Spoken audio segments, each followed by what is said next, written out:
Welcome to the Enhanced Living Podcast. I'm your host, Adam Kruger. I believe that we all have within us the power to be everything that we are meant to be and so much more. This show is a weekly dose of practical and spiritual principles, strategies, tips, and ideas to help you grow into the best version of yourself. Here's to becoming exactly who you were meant to become.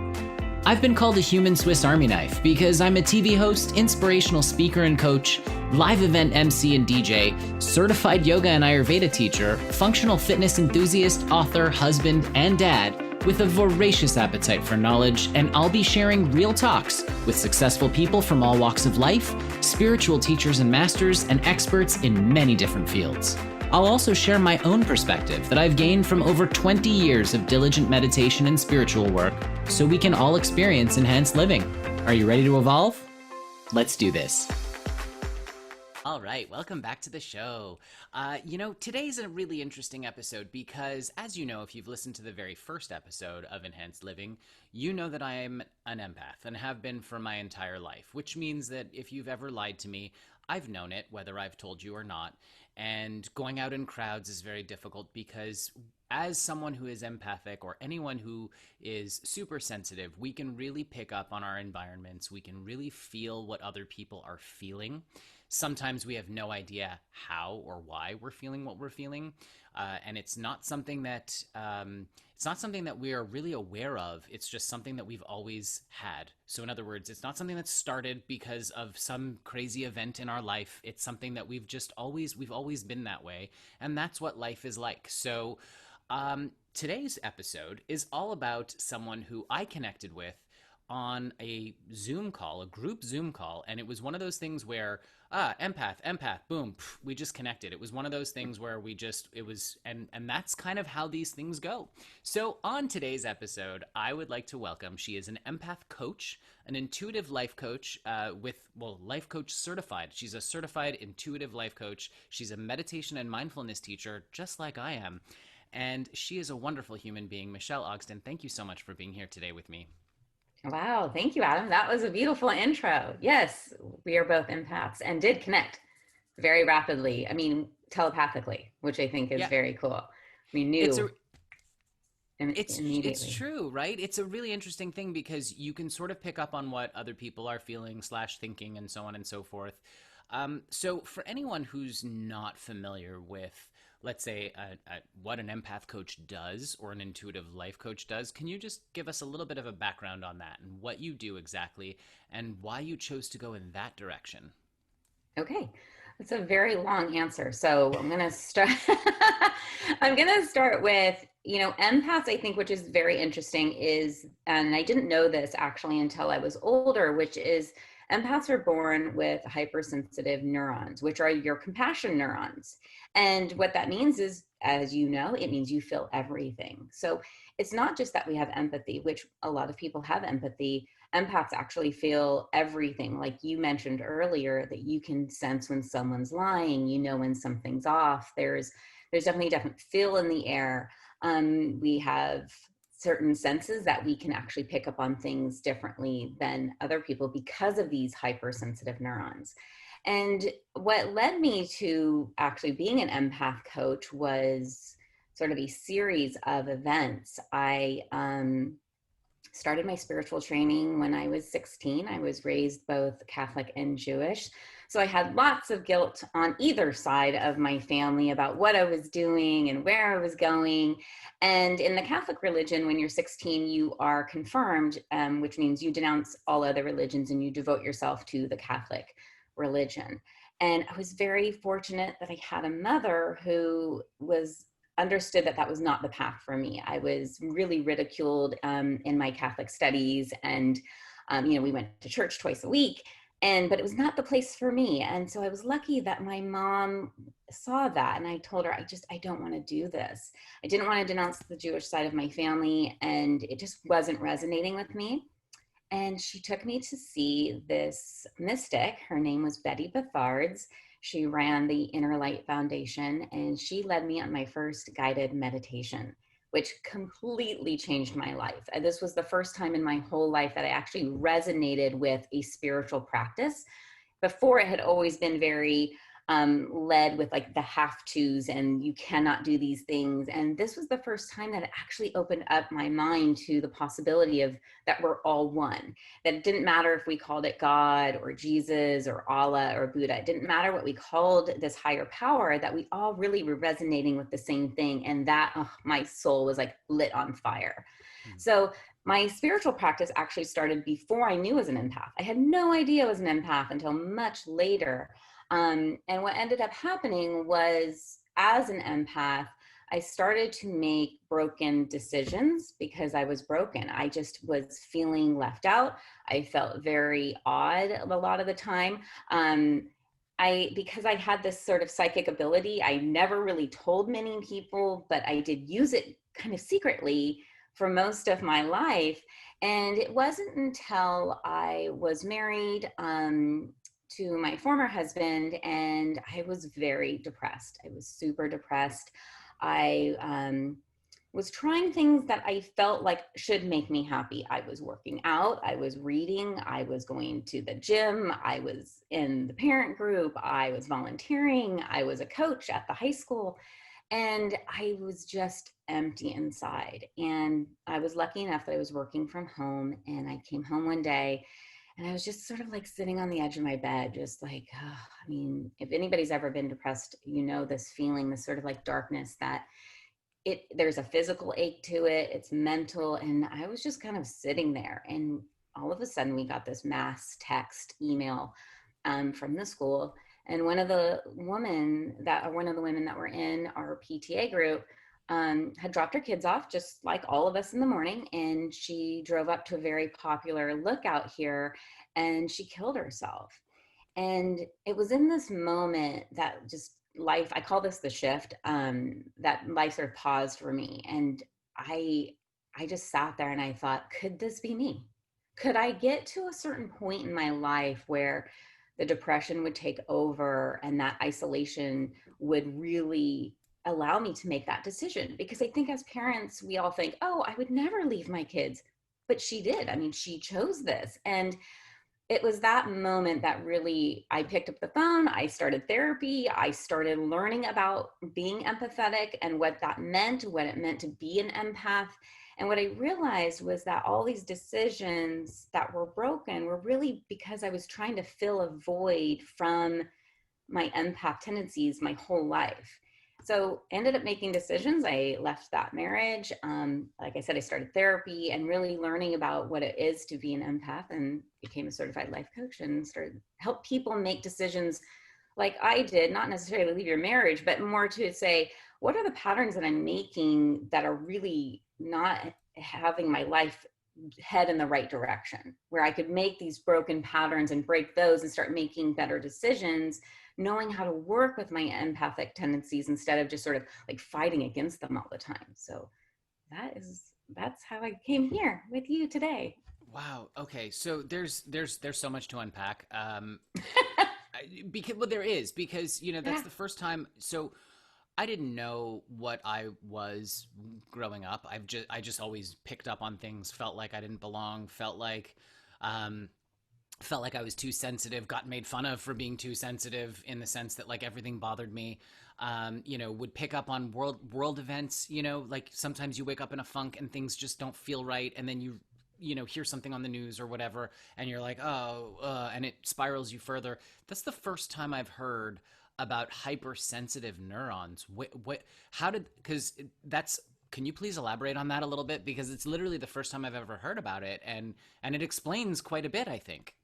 You know what? I found it fascinating too. So if you're an empath, you probably know about Dr. Judith Orloff. She is like the empath guru. So if you are an empath listening, I always say, so start with her book, The Empath Survival Guide. She has an amazing guide. She is a psychiatrist that devoted her life and her whole practice to working with empaths. So she has studied us. She has groups for us. Everything she writes is for empaths. And she was the first person who actually told me that. And it finally, like you just said, it's like this aha moment of like, there is actually a physical scientific reason for what's happening in my brain. And I think for so long, empaths, we always feel like something's wrong. We spend a lot of time, especially in childhood, dealing with trauma, because we are usually made fun of. We're told we're too sensitive. We think things and we don't know why we think them. So especially for a child growing up, like for me, example, I could feel spirits around me and I thought, I am completely crazy. What is wrong with me?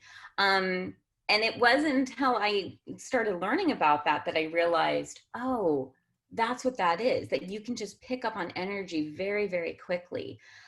So that's exactly what's happening is there's these neurons in your brain that are just almost, I picture them like if you've ever been to an aquarium where they have those little, like, they look like pieces of grass and they stand up and they kind of move in the ocean, but they're actually like little worms. I picture them like that. They're just like standing up all the time and they're connecting with all this energy around us. And so that is why we feel everything. It's why we sense things before other people sense them. And it is everybody who says that they're an empath but not psychic, I'm like, let's talk about that, because you are most likely psychic, but there's all these different ways to be psychic, and I think a lot of times you just don't know those different ways.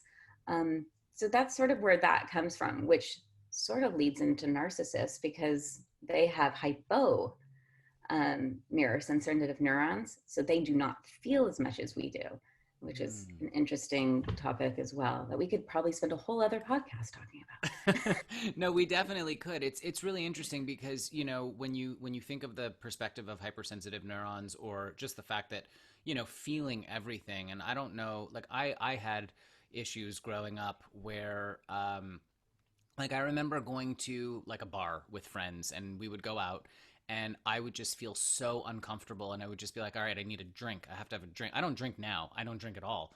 But I would literally drink until I didn't feel anything anymore so that I could fit in and be comfortable. And I never really understood, like, I did it, but didn't want to be doing it, if that makes any sense. And I sort of, I later came to realize that I feel like if you don't know what's going on with you and you haven't started meditating, you haven't started kind of figuring out what's going on in your life that's making you so hypersensitive to all these things, we tend to maybe turn to substances to numb what's going on so that it's not so overwhelming. Have you heard of that, dealt with that, seen that, etc.? Etc. Actually, that's very interesting because so many people are surprised by that fact. And in fact, I made this quiz for people to find out if they are an empath or not. And one of the questions on there is, are you sensitive to substances? Which is, you know, alcohol, weed, any sort of substance, because typically what empaths do is they do exactly what you just said to calm that feeling of being on all the time, where you're just charged all the time. They numb themselves. So either two things happen. One, you can become an addict, or you can't tolerate substances very well. So like for me, like I can't really drink. It either turns me on, it does the other thing, it almost turns me on too much. And then I'm like, oh, good Lord, like everything's coming in. So either one or two things happens. You're never kind of right in the middle. You either end up really using those things to mute everything. So like you said, you drink enough so that it really calms that feeling. And then you feel like you fit in, which is the number one thing empaths struggle with, is fitting in. Do we fit in? We always feel so different than everybody else. And so it helps us feel like, oh yeah, we're hanging out with the boys, or we're hanging out with our girls, and we're doing this and we fit in. But in reality, I mean, we're not, which is why it's so important, I feel like, for empaths to really learn how to set boundaries and use tools so that they're not using substances to fit in. They're using themselves and just knowing, like, this is what I need to do before I go and hang out with the people, or I go to a crowd, or spend time in places like the grocery store or whatnot, so you don't feel It's so drained. It's so interesting because I remember when I was a teenager, I had a really rough childhood. Like things were not good. From the outside looking in, some people might have thought things were okay, but really, like, by the time I was, I want to say 15, 16, anyone looking from the outside in is going, oh, those poor kids. But I literally forced myself to become able to smoke pot. Like it was one of those things where I remember, I'll never forget the very first time I did. heart racing, and then before I knew it, I would throw up. And that would happen every single time because I would literally just get so crazy paranoid, and eventually I just kept doing it. I don't know what I was thinking, to be honest. I was 16, so what, but and then eventually I was sort of okay, but I would still have these bouts of like just complete paranoia and just crazy, where I would lose it, and I would eventually just have to go throw up, which I now look back on that and go, well, obviously you were so hypersensitive to begin with, and you're putting substances in your body. So it's just really interesting to hear you say that. And that's, I don't mind sharing things about my past, because I think it's important for anyone who's listening right now, if you're in that situation, to just I think just defining it and understanding where you stand in that position, it helps. As soon as you shine the light on it, right, the darkness goes away. Mm-hmm. It's very interesting. I do truly believe we heal through our stories. And I feel like we heal through other stories as well. And I think when you can be very honest, there's so much healing in saying, yeah, these are the things that I did. Here's what I learned from them. Here's what was great about it. Here was what was not good. And it really does help, because I feel like we all, I mean, whether you're an empath or not, we all feel so alone most of the time. And we're actually all more connected than we think we are. And I know for me, I was the same way. I started drinking at 14. I had a hard childhood as well. I started drinking at 14. And I didn't know anything about being an empath then. I was just like, oh, this is cool. This is an escape. I don't have to deal with what I'm feeling. This is awesome. And then I stopped, thank God. I sort of knew I was going down the wrong path. And I was probably a very typical teenager. I partied, I drank. But I did smoke weed for a long time. I was a total pothead for a long time. And it did, what I realized was that it was keeping me from being my authentic self. And I had to really pull back, because for me, I did enjoy it. Like, I didn't throw up. I was like, this is amazing. I loved it. But I had to get to a place where I was like, this isn't really allowing me to be me. It takes me out of the space of being me, and lets me connect in a different way, but that's not really who I am. So I don't smoke weed anymore, and I don't drink anymore. But it is interesting how, as empaths, you do sort of go down these certain channels to sort of deal with all these different things that you're feeling. And it really isn't until you understand that you go, oh, that's why I'm doing all of this. And that's, like you said, then that's when once you see it, then you can't unsee it, right? So it's like a blessing and a curse, right? Now you see it and you're like, oh, okay, now I've got to do something. I can't be ignorant anymore. I've got to actually like do something about what I'm doing with my life. 100%. And that's a really good metaphor for actually all of life, because when you look at things, right, when it's like, oh, now I know. Mm-hmm.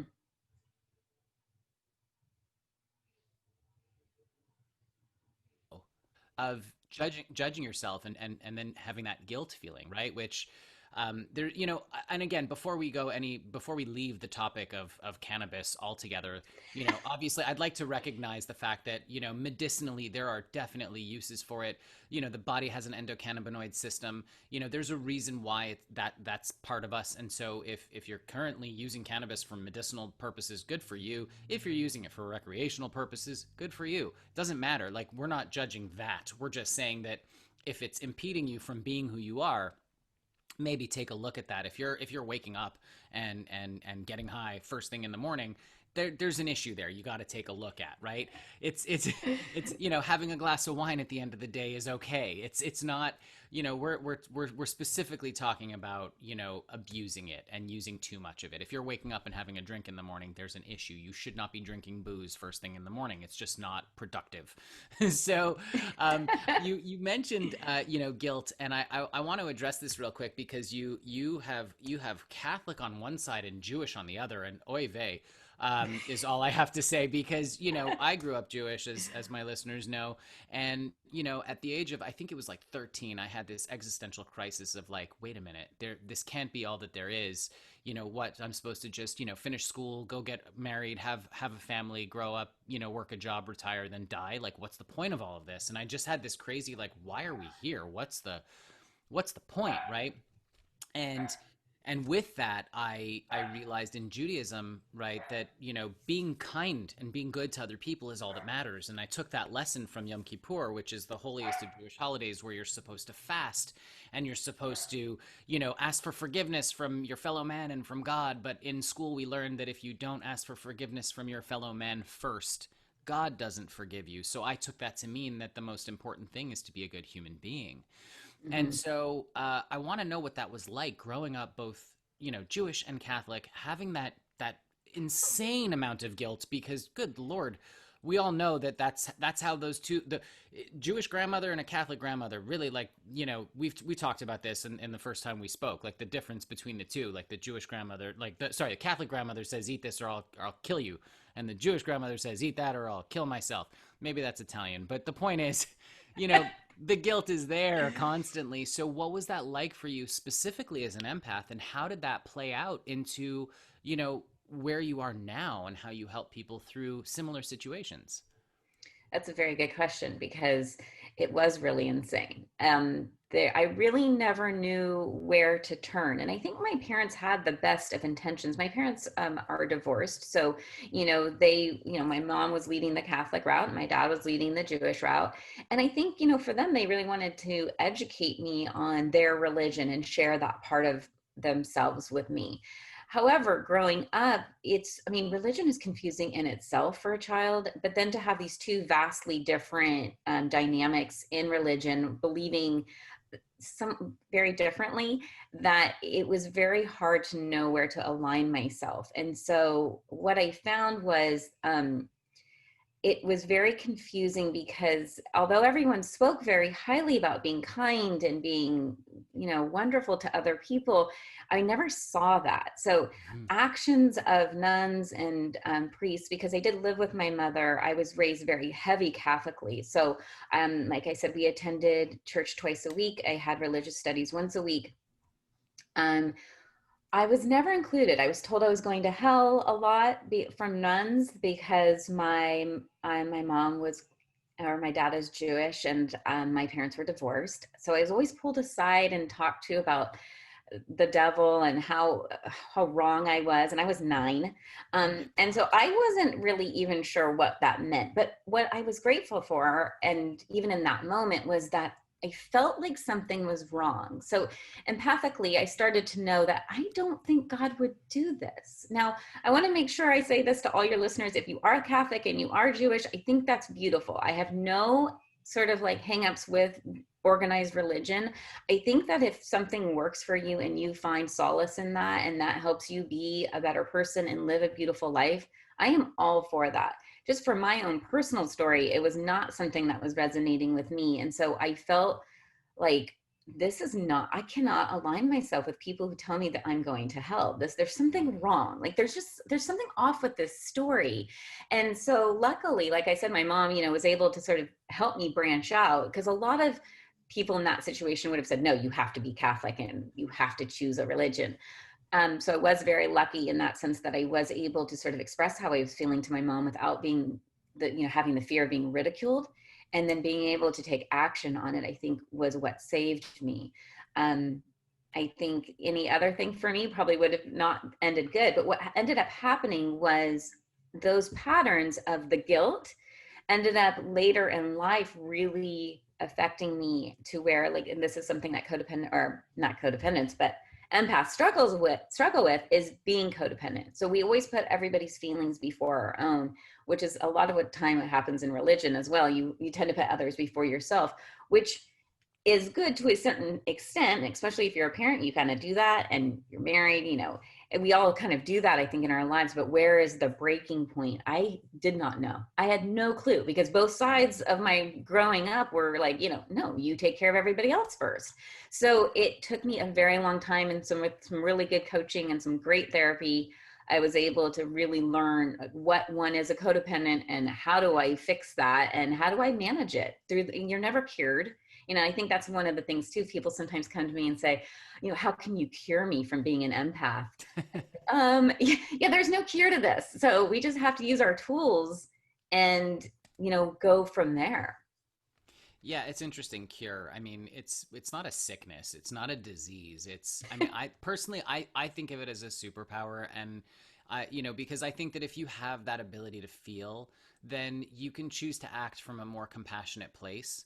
And I Mhm. think that more people should be able to feel. I think it's really interesting because as you were talking about the devil part of it, right? And I was like, oh, okay, well, did your empathic thing? And you literally answered my question as I was having the thought, which I thought was so cool because, I'm like, that's the tuned in and tapped in and, ready to go. So it was just really interesting because, obviously you answered the question before I even asked it. But I wanted to touch on, well, there's a few things I wanted to touch on actually. So, one, you were talking about how, and I agree with you on the whole organized religion situation, where to me it doesn't work. But at the end of the day, organized religion at its core, all of it, they all say the same thing, which is basically love one another, right? It's Mhm. every single religion. If you really study the text, if you really go back to the basics of that specific religion, you will find the exact same message. Mhm. It's the people along the way who I suspect a lot of them are actually narcissists, but let's not get into that right now. Um, they're the ones who kind of bastardized it and twisted it into a more of a controlling mechanism as opposed to a method for self-realization. Mhm. Paramahansa Yogananda, I don't know if you're familiar with him and who he was, but he actually studied every major religion. He went down each path and was able to find self-realization through each one. Through each one, Mhm. he was able to do it by following the laws, rules, customs, rituals, etc. Because at the end of the day, the truth is one. The truth is one. Many are the ways, right? Which Mhm. is another guru of ours that has said that, right? Which is that you can, it's like, someone drives a Mercedes to work on I-95. I don't know why I'm talking about a Florida freeway when I live on the West Coast, but whatever. I grew up going to Florida, so that's just why is that the first thing that came to me? I've been driving the 101 freeway for the last 20 years, but the point is, you could be in a Mercedes, you could be in a Honda, you could be in a Subaru. It doesn't matter what vehicle you're using to get to your destination. If you follow the directions, you're going to get to your destination, period. So I Mhm. liken religions, spirituality, all of that to just different vehicles. I think Mhm. that one of them or a few of them are more like rocket ships, and a few of them are more like, you're on a moped. It'll take you a little longer to get there, but you'll get there eventually. So, Yes. so with that being said, we had the same situation of actually having a guided meditation change our lives. And I want to know what was the moment that because you had mentioned earlier that, your mom took you to this guided meditation and that really woke you up. What was it about it that made you go, oh my God, like what made the light bulb go off? Um, I think for me it was that there's two things. One, there was a connection for me because being Catholic, we pray a lot. We get on our knees, we pray a lot. When you're in church, you pray. I mean, if I've got to ask for forgiveness, I'm down on my knees. I am praying, praying, praying. And so praying and meditation, it's really the same thing. It's just done in a different way. However, when I was praying, I was always shamed. I was always like, I have to pray because I did something wrong, or I need forgiveness for this thing. Whereas guided meditation for me was all of a sudden, it was like I was in this one little bubble of like praying for forgiveness, and it just like burst open, and it was like trees and water and sky, and it was really taking in all of the elements. And again, I didn't know this at the time, but for me, empaths resonate in water so much.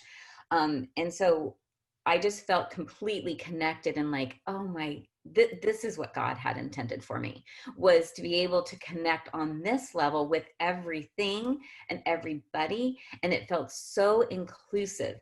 And so for the first time in my life, I felt like I wasn't excluding anybody. So I wasn't excluding my Jewish family. I wasn't excluding Catholics. I was including everybody. There was everybody in the room was from different religions and backgrounds. And, I was 16 and I'm just sitting in this group of people where we are all doing the same thing for the same purpose. And it was the most beautiful experience I've had because it was my first time. So that was amazing. And then from there, it just grew of, wow, this meditation allows me to let go of all of that. And that to me was life changing. I feel like life so much, we're controlling things, we have to. I mean, we live in an organized society. We have to follow the rules and we have to do certain things. But being able to sort of let go for a little bit, even if it's just for a few minutes, good God, that's like the best feeling in the whole world. It really truly is. It's an amazing thing when you open yourself up to realize that not only is because we talk a lot about guilt, and we talk a lot about a lot of the religions talk about hell and what that actually is. And my personal definition of hell is really just not realizing that you're eternal. It's hell is here right now when you're not in the moment. Sorry, it's not here right now, right here. There's nothing but heaven, right? Because if you're in the present moment, everything is well. But when your mind is in the past or your mind is in the future, that's what hell is. When you're constantly worried about what was or what will be, you're not experiencing what life and what is, right? So that's the truth about hell. Hell is when you realize, when you don't realize that we're all connected, that we're all one, that it's all one, just like pulsating massive energy. That's all that exists, right? We just perceive what we perceive. So I think it's just so profound. I think everyone should have that guided meditation experience. I think that it's so instrumental to just being able to live as a human being amongst each other, right? Mm-hmm. You were talking about broken decisions and how you only becoming an empath later in life. So for the people out there who are listening, who you've always kind of felt everything, right? And you don't know what that is.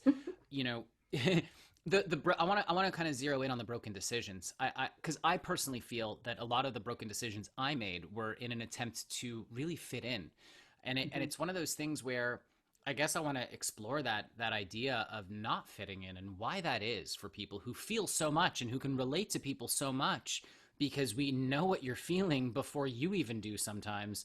Why is it that people who are so hypersensitive, and I don't like to use the word hypersensitive, but again, we have hypersensitive neurons, so why not? Um, why is it that empaths have such a hard time fitting in and feel like we don't? Well, because we start so early, because we're born with it, right? So from very early on, we are feeling things that other people do not. And anytime, especially when you're young, you are not like the others, you feel like a freak. And then you sort of get shunned for it. So growing up, we are taught by other peers that, oh, well, you're weird because, and then you fill in the blank. You're weird because you're too sensitive, or you're such a pain to be around because you ask too many questions, or, what ends up happening is, like I said, we usually experience some sort of trauma in our life, because we don't know. I mean, we don't know going through life usually that we are empathetic, or that we are empaths until later. And what happens is you're sort of programming your brain to think something is wrong with me because, and again, you fill in that blank of, well, I'm too sensitive, I'm weird, I feel things that other people don't, so something must be wrong with me. That's another one. Something's wrong with me because I feel these things. And it isn't really until we understand, like you said, like there's a lot of people what's called HSPs. They're highly sensitive people. And then there's also empaths. So usually empaths are also highly sensitive people, but highly sensitive people are not always empaths.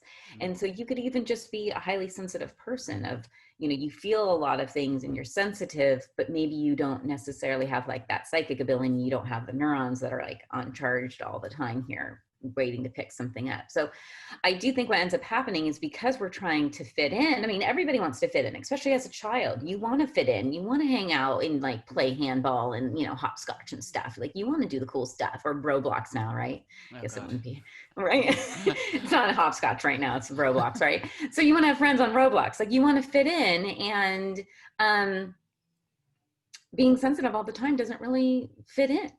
And so you program yourself to think, oh, feeling a lot is bad. Like what I'm learning is that when I am sensitive or when I'm feeling things, I'm excluded. So I'm not going to do that. I'm just not going to do that. So then we stuff our feelings, or we don't talk about them.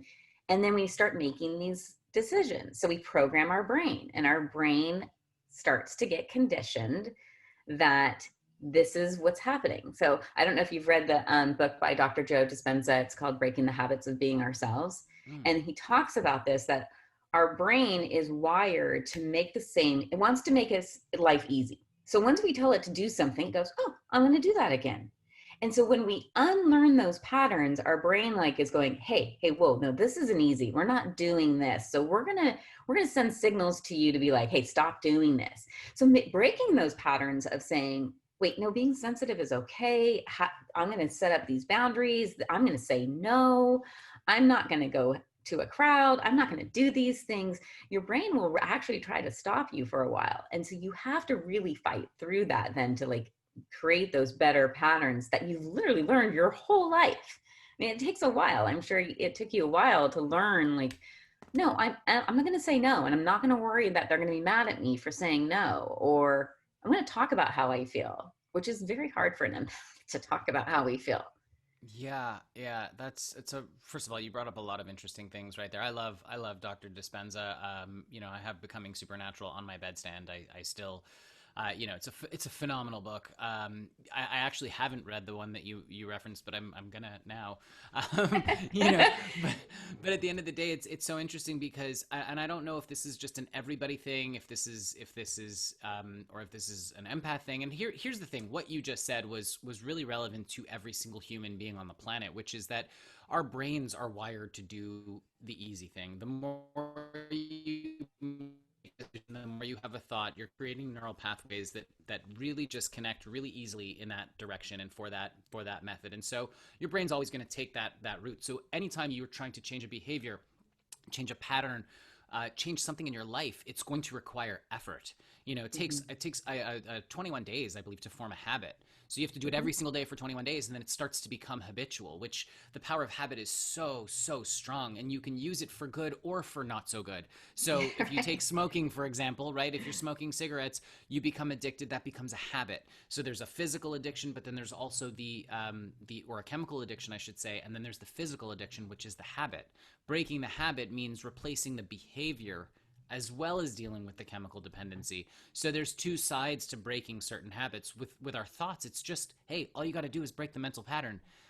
But what you have to do is break the mental pattern. So it's not all you have to do. You have to be able to meditate so that you actually posted something this morning. Granted, this is not airing on this day. So on the day that this is recorded, Michele posted something in her empath support group, which I am a part of just because it's phenomenal.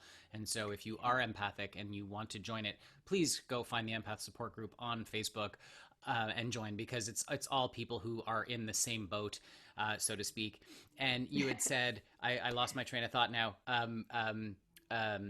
The post you put in today was about meditation, about allowing it. Yeah. Yes, thank you. So it's about when you meditate, you help. You don't allow your thoughts to control you. You're not controlling your thoughts. You can't control your thoughts, but you can allow them to not control you anymore. And that's what this is kind of all about. So anytime you're looking to make change, you have to put in the effort, but it's doable and it's possible. Yeah. Now go ahead. No, please. I was going to say, it's very much like with self-love. People always ask me, how do you love yourself? You talk about self-love and self-compassion. I mean, how do you do this? I mean, you make it sound so easy. I'm like, well, good. I'm glad I'm making it sound easy. It actually takes work. And I relate it to, you have a thought, right? And you're like, I want to lose weight. I'm going to lose weight. And you don't wake up the next morning and you're down 50 pounds, right? I mean, it takes, you've got to put a plan in place. You've actually got to do the plan. You've got to, fall off the path again, and then you get back on. And it takes all this time before you actually lose the weight that you want to lose. And it's the same thing for any pattern or self-love. Is you start by going, I'm going to do these few things. Whatever those few things that resonate for you, I'll just say meditation, since you and I both do meditation. I'm going to start meditating. I know when I started, I was like, I don't have time to meditate. I have no time to meditate. I'm going to do what's the smallest amount I could do was 3 minutes. The smallest, I was like, okay, if I can't do 3 minutes, something's wrong. So I started with 3 minutes and I was like, oh my God, I have to do more than 3 minutes. This is amazing. So I start, I did more than that. But I think, a lot of times it's much simpler in the steps that we can take to actually get there. So you just start with one thing, right? We start with one thing to change that pattern in our brain and go, I'm going to do this one thing. And then, like you said, it takes 21 days or 3 weeks for the brain to start going, okay, fine. She's got a new pattern. He's got a new pattern. We're going to see how this helps us. And then the brain starts to get on board with what you're doing. So if you can really be strong those first 3 weeks, you've got a good thing ahead of you. And then what happens, and I'm sure this happens with your clients too, is the goal for our clients is they're not going to be with us forever, right? Their goal is to go out on their own and live their lives and stuff. And we're not perfect either. We fall off the path too. But what's really wonderful is that we have these tools that then help us get back up quicker. And I think that's really what we are trying to do when we work with people, is saying, your life, you're never not going to have a bad day again. You're never, tragedy, that's all part of the human experience. We are part of being a human culture and an experiencing life. And part of life is suffering. If you know anything about Buddhism, then that is one of the first things, is life is suffering. And you have to learn, like, how do I get through that? And so learning tools to be able to help you go through life, to be able to navigate easier.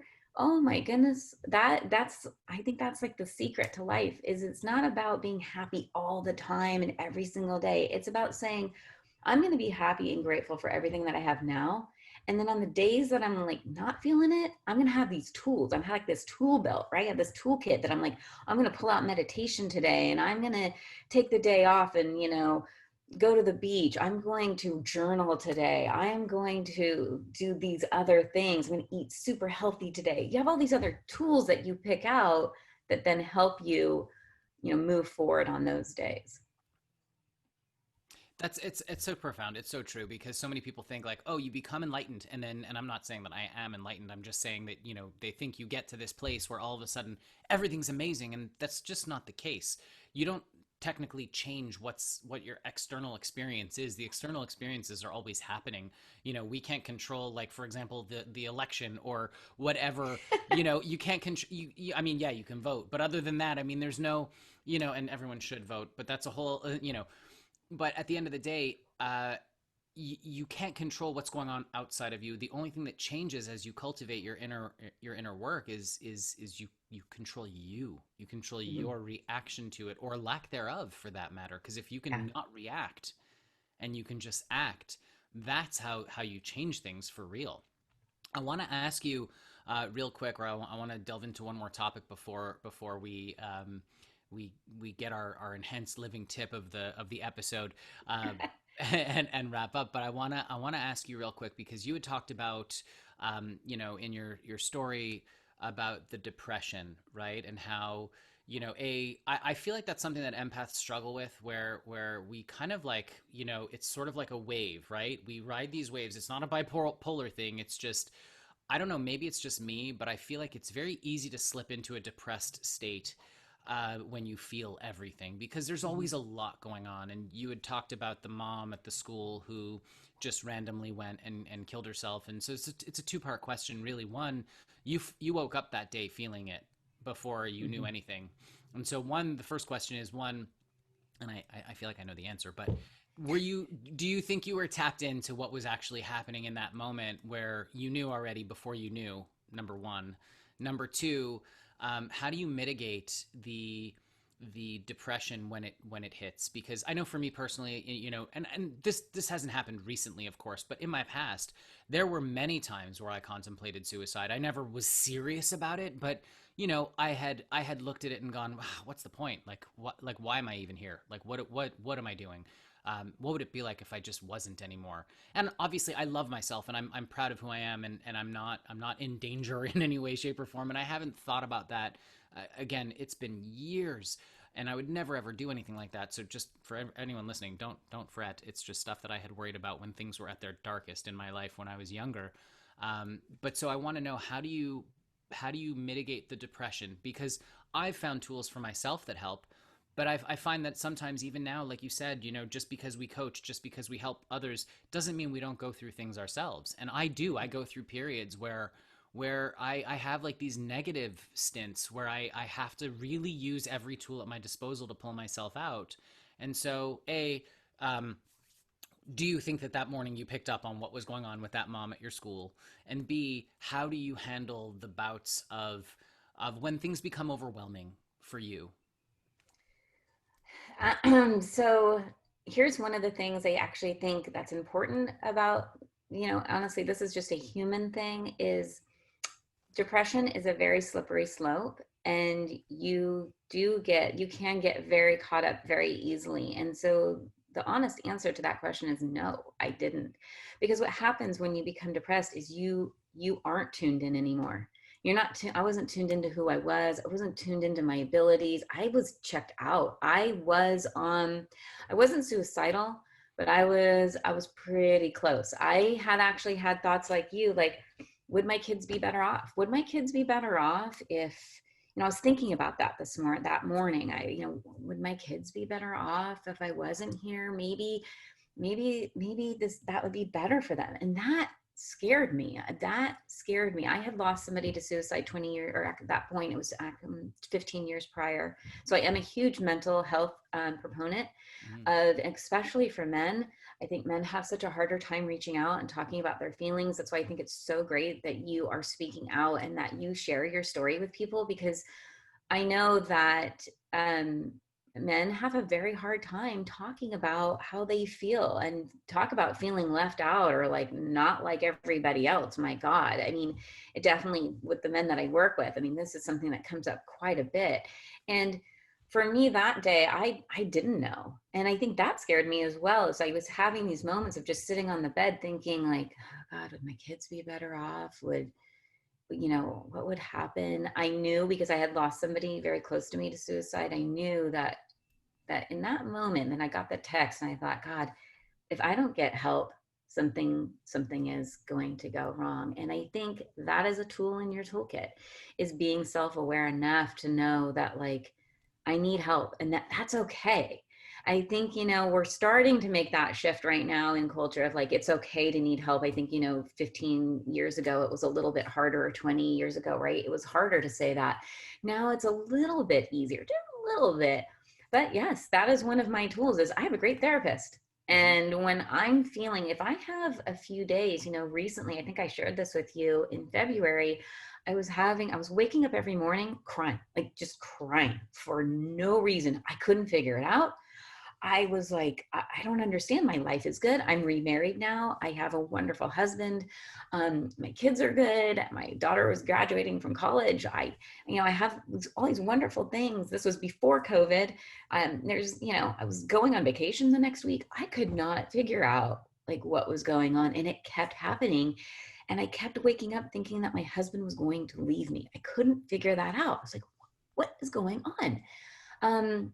And I finally was like, you know what, I need to call my therapist. Like, I need to set, something's going on. And I'm so glad that I did. I was actually diagnosed with PTSD from trauma from my childhood.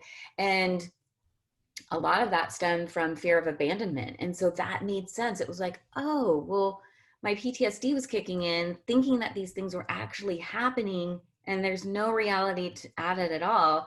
And I don't know if any of your listeners suffer from PTSD, but if they do, this is one of the things that happens, is your mind actually thinks that thing is happening. So when I wake up, when I was waking up crying, I was literally feeling the sensations of what that would be like if my husband was to leave me. And it was horrible. I mean, if you're married and you love your spouse, you do not want that to happen. And so I had to realize, like, I need to work on this. So I meditate every single day, which helps me with negative thought patterns, which sort of segued in nicely right there. It's so true. You mentioned that, with PTSD, but in reality, right, with everything, our minds don't know the difference between what's real and what's not. Like, if you really envision something in your mind and you use it and you really feel about it, your body doesn't know that you're not really experiencing it, because your mind is that powerful. And so on the flip side of that, that's how we manifest things in real life, because your mind is so powerful that your body doesn't know the difference. So if you keep envisioning that, the energy you're sending out there is going to manifest the things that you want. And that's how I've personally turned my whole life around on multiple occasions. It's about really just, they say fake it till you make it. I say believe it till you make it, as opposed to faking it. If you have to fake it to believe it, then that's fine. But you got to believe it, right? If you think it and feel it and believe it, you will achieve it. And I'm sorry to sound like a silly bumper sticker, but it's true. At the end of the day, you can really achieve anything you set your mind to. And the reason why that statement exists is because that's how powerful our mind is.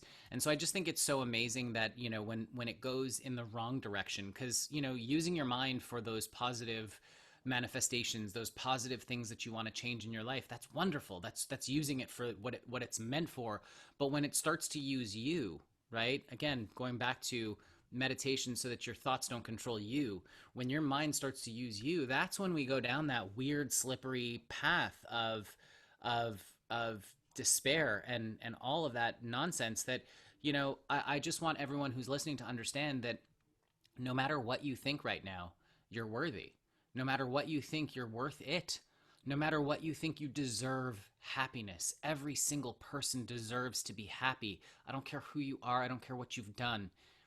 If you are sorry for something you've done, then you should say so, and you deserve to be forgiven. If you have never experienced a good thing in your life, well, you deserve so much good.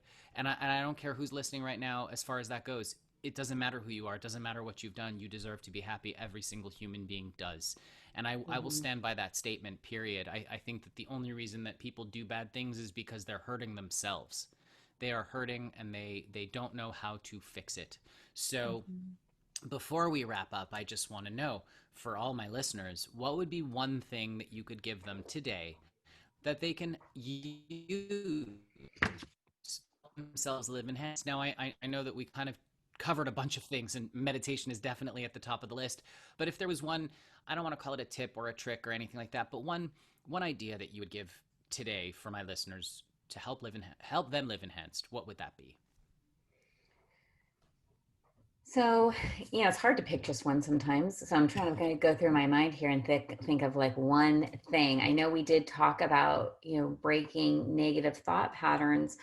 And I think, you just touched on something that's really important, which is that everybody deserves to live the life that they feel like they deserve. And sometimes that is where our mindset is huge.